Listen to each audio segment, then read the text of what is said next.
تو آپ کے سامنے ایک ایگزامپل بنا دی گئی ہے نا عمران ریاض خان کی، اس کو اٹھایا گیا، عدالتوں نے کہا پیش کرو، پیش نہیں کیا گیا، اب جب اس کو چھوڑا گیا تو اس کی زبان ہی بند ہو گئی ہے۔ تو آپ یہ چیز ذہن میں رکھیں کہ آپ کی زندگی خطرے میں ہے، لہٰذا اگر آپ مرنے کے شوق میں مبتلا ہیں تو ویلکم، غدار بننے کا شوق ہے تو ویلکم، آئیے اور مل کے جدوجہد کرتے ہیں۔ اور جن لوگوں نے پاکستان کو اپنی اناؤں کا غلام بنا رکھا ہے، آئیے مل کے ان کے خلاف جدوجہد کرتے ہیں۔ مجھے یہ لگ رہا ہے کہ جس چینل پہ میں کام کر رہا ہوں وہ چینل ایک خاص سیاسی جماعت کو سپورٹ کر رہا ہے، ہم پابندیوں کا شکار رہے۔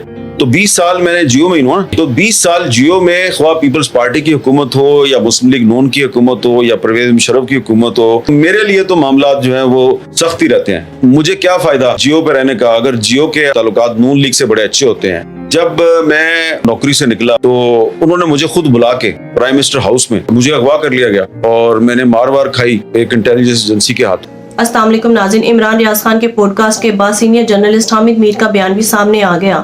انہوں نے سب صحافیوں کو مل کر آزادی کی جنگ لڑنے کا کہا اور انہوں نے بتایا کہ کس طرح سے صحافیوں کو ڈرا دھمکا کر ان کی آوازوں کو دبایا جا رہا ہے۔ حامد میر نے اور کیا کیا کہا، آئیے پہلے ان کی گفتگو سنتے ہیں پھر اس پر بات کرتے ہیں۔ صحافی کا یہ مسئلہ نہیں ہونا چاہیے کہ اس کا کون حامی ہے اور اس کا کون حامی نہیں ہے۔ صحافی کا مسئلہ یہ ہے کہ اس کو صرف ہمیشہ صحیح بات کرنی چاہیے، خواہ کوئی اس سے ناراض ہو یا خوش ہو۔ میں صاف سی بات کہوں گا کہ پہلے جب نوجوان صحافی مجھ سے پوچھتے تھے جی کہ آپ کا کیا خیال ہے کہ ہمیں اس پیشے میں رہنا چاہیے، مجھ سے اسٹوڈنٹس پوچھتے تھے ہم صحافی بن جائیں، تو میں کہتا ہاں بالکل بنے، بالکل آپ کو صحافی بننا چاہیے۔ اب میں پچھلے کچھ سالوں سے ذرا محتاط ہو گیا ہوں۔ اس کی وجہ یہ ہے کہ میں نے یہ محسوس کیا کہ میں نے غلط ایڈوائس دی کچھ لوگوں کو اور وہ اغوا ہوئے اور ان کو شہید کر دیا گیا۔ اگر تو آپ نے پاکستان میں واقعی سچی اور حقیقی صحافت کرنی ہے تو آپ یہ چیز ذہن میں رکھیں کہ آپ کی زندگی خطرے میں ہے۔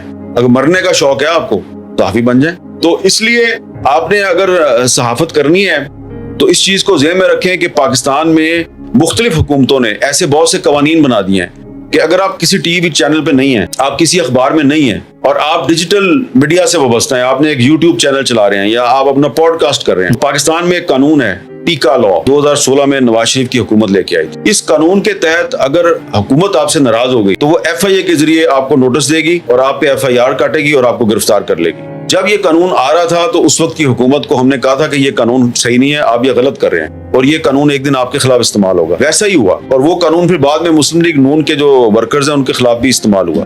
تو ابھی بھی پاکستان میں آج جب میں آپ سے بات کر رہا ہوں ایسے قوانین موجود ہیں کہ آپ ایک سچی صحافت کرنا چاہ رہے ہیں، آپ سوال پوچھ رہے ہیں، میں جواب دے رہا ہوں، یا آپ اپنے کسی یوٹیوب چینل پہ سچی بات کر رہے ہیں تو آپ پہ مقدمہ درج ہو جائے گا۔ وہ کہیں گے جی لا آف دی لینڈ ہے، ملک کا قانون ہے، آپ ملکی قانون کی خلاف ورزی کیسے کر سکتے ہیں؟ لیکن ملکی قانون بنایا گیا ہے اس لیے کہ سچ کی آواز کو دبایا جا سکے۔ اتنا آسان نہیں ہے۔ ہاں اگر آپ نے کوئی ہنسی مذاق کا پروگرام کرنا ہے یا کوئی مزاحیہ کام کرنا ہے، جھکتے مارنی ہے آپ نے، تو وہ آپ یوٹیوب چینل بنائیں گے، آپ کو کوئی کچھ نہیں کہے گا۔ لیکن اس میں بھی اگر آپ حکمران طبقے پہ جھکتے ماریں گے تو پھر آپ کی پکڑ بڑی آسانی سے ہو جائے گی۔ اس لیے یہ میں نے سیدھی سی بات کی ہے، کوئی اتنی آسان نہیں ہے پاکستان میں صحافت، نہ اخبار میں، نہ ٹی وی چینل میں، نہ ڈیجیٹل میڈیا پہ، نہ یوٹیوب چینل، کہیں پہ بھی آسان نہیں ہے۔ کسی نے بھی اگر آپ کی آواز دبانی ہے تو وہ اس کے لیے قانون انہوں نے بنا کے رکھے ہوئے ہیں، وہ آپ کی آواز دبا سکتے ہیں۔ لہٰذا اگر آپ مرنے کے شوق میں مبتلا ہیں تو ویلکم،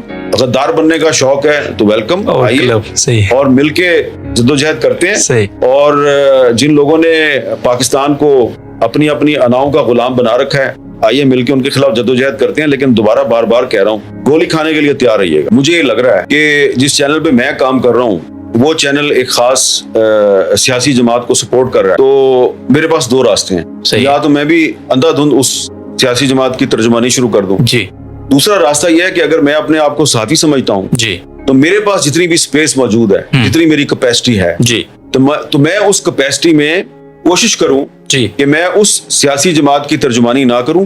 وہ سیاسی جماعت اگر کوئی اچھا کام کرتی ہے تو میں اس کو سپورٹ ضرور کروں، لیکن اگر وہ کوئی برا کام کرے گی تو میں اس کو تنقید کا نشانہ بھی بناؤں گا۔ یہ کام میں کر رہا ہوں یہاں بیٹھ کے۔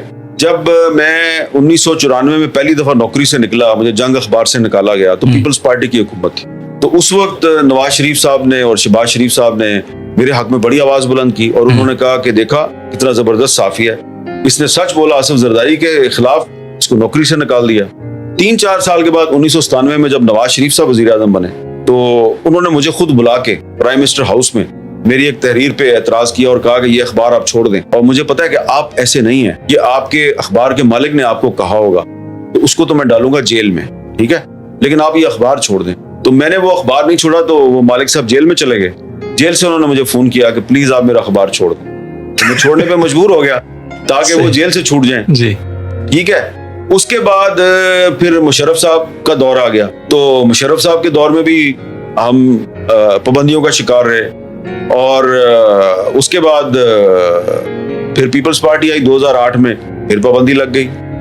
फिर नवाज शरीफ साहब आए, 2-3 दफा आए, हर दौर में उनकी हुकूमत के साथ मेरे मामलात अच्छे नहीं होते। सही। इससे आप अंदाजा लगा लेना कि 2002 से लेके तो तकरीबन 20 साल हो गए, तो 20 साल मैंने जियो में ही हुआ जी, तो 20 साल जियो में ख्वाह पीपल्स पार्टी की हुकूमत हो या मुस्लिम लीग नून की हुकूमत हो या परवेज मुशर्रफ की हुकूमत हो, मेरे लिए तो मामलात जो हैं वो सख्ती रहते हैं। मुझे क्या फायदा सही, जियो पे रहने का अगर जियो के आपके ख्याल में ताल्लुकात नून लीग से बड़े अच्छे होते हैं, तो नून लीग के दौर में तो मेरे साथ जो है वो हालात ठीक नहीं होते मेरे। ये बात दुरुस्त है कि मेरे वालिद मरहूम ने मुझे ये नसीहत की थी कि बेटा ये सहाफत पाकिस्तान में बहुत मुश्किल काम है, तो आप सहाफ़ी बनने का ख्याल छोड़ दें। लेकिन ये हुआ कि जब उनका इंतकाल हो गया 1987 में, तो फिर मुझे रोकने वाला कोई नहीं था। तो एक दिन जंग अखबार में इश्तिहार छपा, जरूरत बराए सब एडिटर्स, तो मैंने वैसे ही बीए का मेरा रिजल्ट आ चुका था, तो मैंने अप्लाई कर दिया, रिजल्ट कार्ड लगाया, अभी डिग्री नहीं मिली थी, रिजल्ट कार्ड मैंने साथ लगाया, और साथ में जो मेरे मज़ामीन मुख्तलिफ उर्दू और अंग्रेजी अखबारात में शाया हो चुके थे, तो वो भी मैंने उनकी फोटो कापियां भी साथ लगा दी। तो मुझे बुला लिया गया इंटरव्यू के लिए।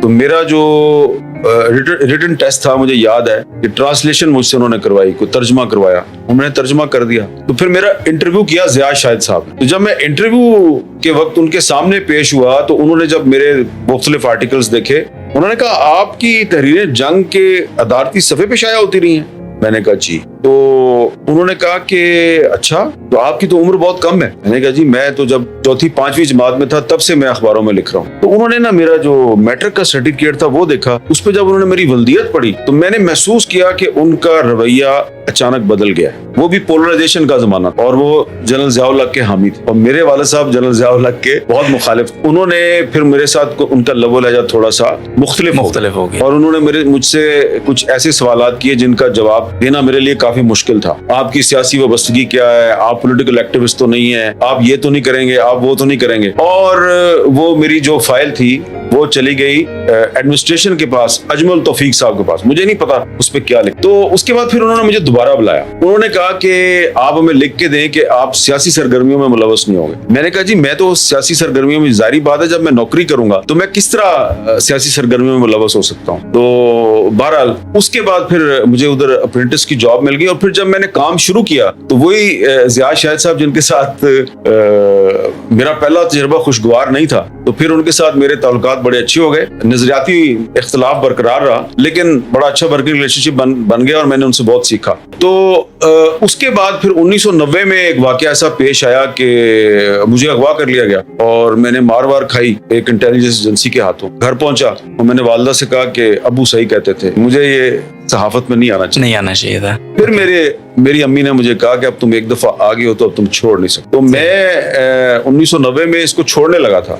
अच्छा। लेकिन वालिदा का हुक्म था कि अब नहीं छोड़ना, इसलिए नहीं छोड़ा। लेकिन जब मेरा बरखुरदार जो है वो इस तरफ आना चाह रहा था तो उसको मैंने मना किया, और मेरे घर की तरबियत ऐसी है कि जो बेटे हैं उन पे बाप हुक्म चला लेता है। लेकिन जब मेरी बेटी जो है उसने मीडिया की तालीम हासिल करना शुरू करी तो उसको मैं नहीं रोक सका, क्योंकि ये मेरे घर की तरबियत है कि हमारे खानदान में औरतों पे हुक्म नहीं चलाया जाता। तो उसने भी बाप की जो नरमी है उसका फायदा उठाया। तो वो मीडिया को पढ़ रही है, लेकिन बेटा जो है वो शुक्र अल्हम्दुलिल्लाह वो सहाफत में नहीं आया। नाज़रीन, हामिद मीर ने 100% दुरुस्त कहा कि जिस तरीके से राह हक पर चलने वाले सहाफियों की आवाजों को दबाने के लिए जुल्म सितम किया जा रहा है, इस दौर में सहाफी बनना इंतहाई मुश्किल है। नाज़रीन, अरशद शरीफ की मिसाल आपके सामने ही है, जो राह हक पर डट कर खड़े थे और वो किसी की धमकी से डर कर या किसी लफाफे के लालच में अपना मौकफ तब्दील करने पर किसी सूरत तैयार नहीं थे।